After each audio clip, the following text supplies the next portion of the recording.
লক্ষ কোটি টাকা এই দেশ থেকে পাচার করেছে, দুর্নীতি করেছে, লুটপাট করেছে, দেশের প্রতিটা সেক্টর দলীয়করণ করেছে, ঠিক অযোগ্য এবং চামচাদেরকে বসিয়ে রেখেছে।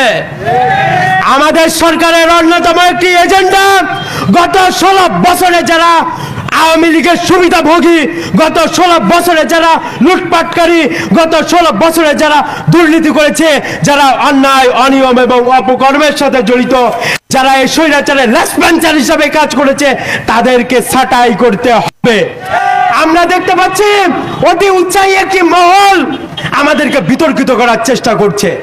একটু আগে ফাহমিদ ভাই বললেন, ইয়াসিন ভাই বললেন, অন্যান্য বক্তারা বললেন, এই স্বৈরাচারের লেসপেন্সাররা কখনো ফিরে আসতেছে আনসার রূপে, কখনো এরা ফিরে আসতেছে অন্য কোন রূপে।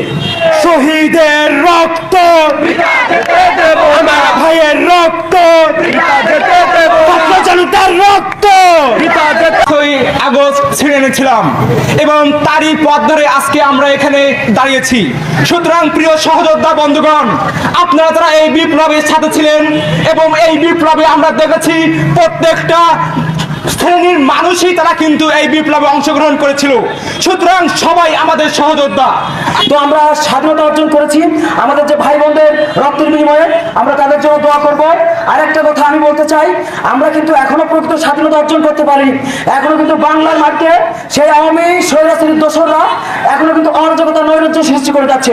তো আমরা বলবো, যতদিন পর্যন্ত বাংলার মাটি থেকে আওয়ামী স্বৈরাচারী দোসরদের উপরে না করা হবে, ততদিন পর্যন্ত বৈষম্য বিরোধী ছাত্র আন্দোলনের আন্দোলন সংগ্রাম চলবে ইনশাআল্লাহ।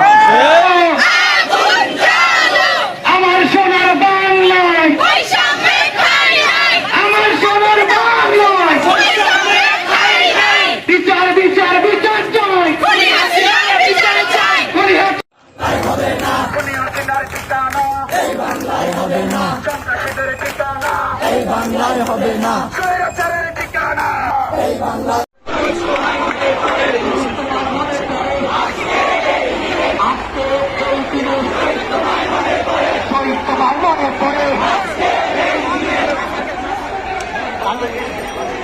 জেগেছে রে জেগেছে, লেগেছে রে লেগেছে, দিয়েছি তো রক্ত, দিয়েছি তো রক্ত,